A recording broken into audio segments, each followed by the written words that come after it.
This weapon has searched as one of those weapons that everybody's talking about within the community. You guys already know how that works. Now, a lot of people in Warzone and multiplayer are using this weapon, but now I notice a lot of people in zombies are using this weapon. This is a DG58 LSW. Now, when you put the Jack Nightshade rifle kit with this weapon, it turns this weapon from an LMG to an assault rifle. But to be honest with you guys, this weapon do not feel like an assault rifle feels. Almost like an SMG. With that being said, everyone, welcome back to the channel. If you guys are wondering, my name is J.I. I appreciate everybody that stopped by the video today. If you guys are into MW3 Zombie and Call of Duty in general, drop a like on this video, subscribe to the channel. We just hit 8,000 plus subscribers, so I just want to say thank you so much to you guys. Are amazing. We wouldn't be here if it wasn't for you guys' incredible support.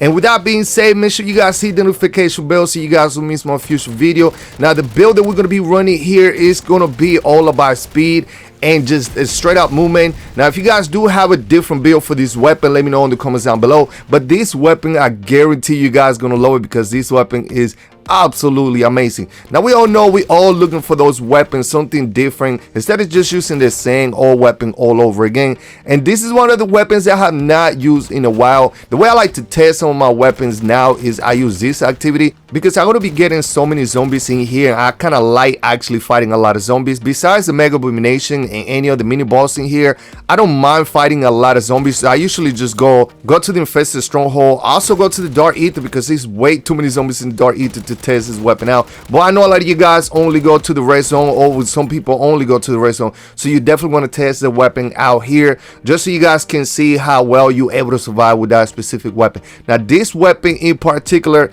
like I say, I did focus mainly on mobility, so this weapon you're able to move a lot fast. And then as far as the recoil and the accuracy, this weapon is crazy. With the dead shot perks, this thing is almost unstoppable. It's almost an instant kill. Look at this, definitely instant kill. As far as the Mega Abomination, Disciple, and them, I mean, you guys gonna see in a minute. We're gonna test this with them as well. But the Mega Abomination is really not that hard to actually kill. And I do want to say one thing about this activity, you guys. Like I mentioned in one of my previous videos, this thing will get patched. I guarantee you. There is no way we're going to be able to get legendary tools and flawless Ethereum crystal this easy. I mean, if they do leave it like this, I mean, that would be great. But right now, definitely take advantage of this because this thing is crazy. Now, one of the things I like to do here when I do the raid weapon stash is I like to actually jump on the top, get that aim. You know, the aim from above, you're able to get a critical hit damage a lot quicker just because the zombies are going to be climbing up. As soon as you aim, your weapon automatically is going to aim to the head and you're going to get a critical hit damage and they're going to die instantly. Now, depending on the weapon, how good the weapon is, especially with this weapon being Pack Punch level 3 with a legendary tool, this weapon is already strong enough with a high fire rate, because once you convert this thing from an LMG to an assault rifle slash SMG, to be honest, like I just mentioned, this thing fires super fast. Another thing I want to go ahead and mention, if you guys are noticing, the reserve ammo on this weapon is pretty much 900 and plus. That means this weapon, if you use the marker holding, this weapon right here will have 1,000 plus, you guys, 1,000 plus. Look at this, 960 plus 80. You're gonna have 1,000 plus with this weapon as far as like how much ammo you're able to put out there. So that means right now this weapon, the worst thing about this weapon right now is it's only 80 rounds, but the fact that you're able to reload so fast and kill so fast, you're really not going to see any penalty with this weapon, to be honest. Now, as far as the Mega Abomination, I mean, he's really not hard to defeat. I mean, a lot of people want to know how fast you can go ahead and eliminate some of these bosses. I think the hardest boss to actually fight is the Disciple, because the Disciple is always draining your health, or for whatever reason, sometimes even when you're trying to get that critical hit damage, sometimes it doesn't work. I don't know if the game is glitched or what, but sometimes you're shooting at the head and he's not doing the damage he's supposed to be doing. So I think like the Disciple is the hardest one to actually kill. The Mega Abomination, as long as he does the laser, which all you really need to do is actually climb on a high ground, and then all you got to do is just shoot him where he does the laser, and that's it. Or when you see right here, when he does this little light on his mouth, either when he's purple or when he's red, that's when you able to do the most damage. But if you guys do have the dog, or you got the mercenary companion, with this dude right here, sometimes I feel like he's not doing nothing. You guys let me know in the comments down below, what do you guys feel about the companion? I think this is like the funniest thing in the world. Yo, I don't know if you guys noticed, but if you guys had the companion, or actually, if you had a dog and then you call your companion mercenary, the dog would just disappear. Like you can't have two, you can only have one, which that's something I didn't know. It just happened to me a few days ago. So to me, that's actually crazy. But anyway, right here, this guy showed up, and I mean the Mega Abomination was pretty much almost done. So I mean, I already did all the work either way. But man, now I can't find any good loot. Like with us having the activity with the Easter egg where you can get a legendary tool and you can get the flawless Ethereum crystal. Now it's like it's really not that much for us to be grinding here in the red zone. I feel like that I get it, but I think it's a mistake. I really don't believe that's the way you should be going by, because I think the legendary tool and the flawless Ethereum crystal, I like the two things. They are the most wanted two things in MWZ. Now besides the schematics, which by now pretty much so many people already have all the schematics. If you guys don't have all the schematics, I mean we can probably help you guys actually get them, but by now pretty much a lot of people already have all the schematics besides the new, from the new Dark Aether, which I already collected every single one of them. I think, if I'm not mistaken, maybe the dead wire one is the one that haven't been dropping for me, which is kind of weird. But besides that, I'm not really grinding for anything else here in the red zone. I'm usually coming here just to just to refill. If I use my legendary tools on my pack punch Ethereum crystal, that's when I come here and just do the activity just to replace what we use. Now right here, as you can see, we came here, we actually got all the perks that we needed. Sometimes I don't even come and actually get every single perk like right away. At this point, and I'm not bragging or anything like that, at this point it just feel like you only need a few perks. You need speed cola, you need death shot to get that critical hit damage, you need a juggernaut, and you need quick revive. The other 4 perks, you really don't need it. If you guys are trying to get tombstone to do the glitch, or if you feel like you're gonna die at some point, yes, you need that. But the other 4 perks, you really don't need it. So as long as you have 3 out of the 4 perks, you're pretty much good. Now like I say, the Mega Abomination is really easy to actually kill with this weapon. And for whatever reason, 80 rounds to be, I just want to be honest with you guys, 80 round with this weapon feels really good. I can't really say that about a lot of weapons, because the SVA, for example, that weapon has 120 rounds, and sometimes it feels like it's not enough.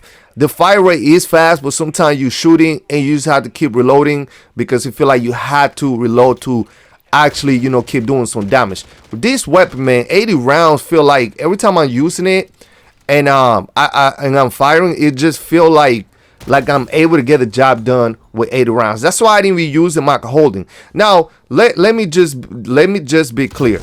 If you guys are running the golden armor and the marker holding with this weapon, you don't really need nothing else. I mean, you can go ahead and do the Dark Aether with this weapon, which we're about to go ahead and show you guys the Dark Aether in a minute.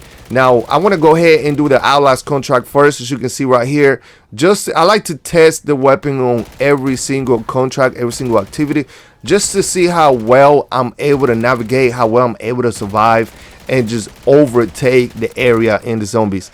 And by all means though, go ahead and try this weapon. I'm telling you, if you guys don't want to try this weapon, or if you guys haven't really heard about this weapon, because I've seen a lot of people lately online talking about this weapon, especially some of the people are using this on multiplayer in Warzone, and they say this weapon feels like it got a buff. Now I'm not 100% sure. I haven't really seen anything on the update. I haven't read any notes about this weapon having a buff. If it did, you guys let me know in the comments down below, because it might be a reason why this weapon is that good. Now we're going to be doing the Infested Stronghold. Like I said, I like doing Infested Stronghold to test my weapon out.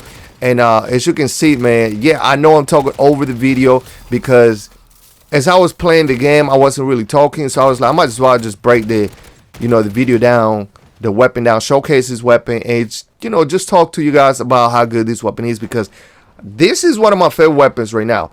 I recently uploaded a video where we was talking about the Ball 27, and that weapon is incredible. I mean, I like the Ball 27, but this weapon just feels unique as well. And this is the reason why when we do the top 10 best weapons in the game, I kind of get in a situation where it's kind of hard for us to actually only have 10 best weapons in the game, because there's actually more than 10 that could be on the top 10.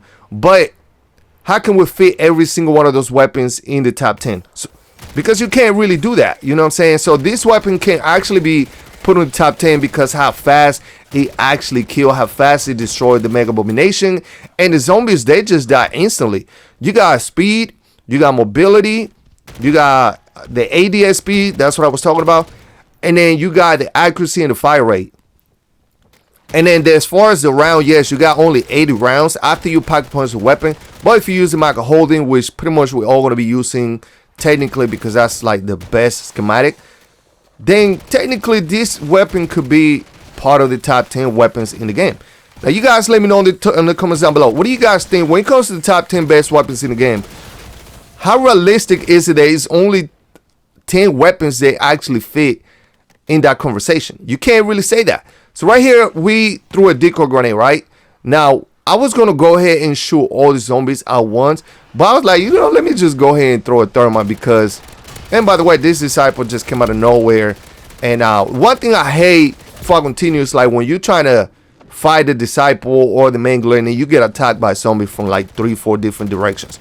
And then this is why the Micro Holding and the golden armor actually come into play, because when you get hit by multiple directions, as long as you know, keep a distance, like you run and you keep a good distance from a zombie, your armor just start healing right away.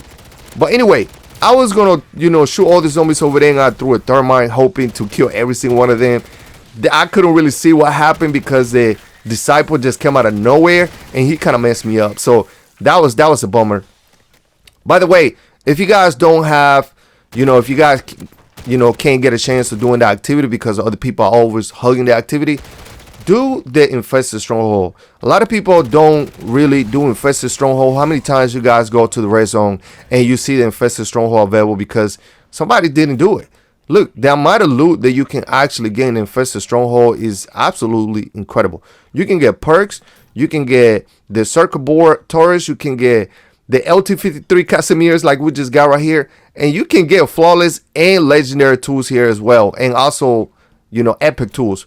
So that's why I like to do this thing right here. And besides that, I just think it's fun.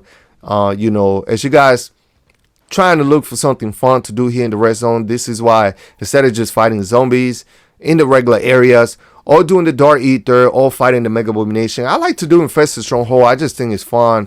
It's cool, you know, trying to clear that whole location. But anyway, right here, we're going to go ahead and jump to the Dark Aether. And I'm going to go ahead and give you guys a warning.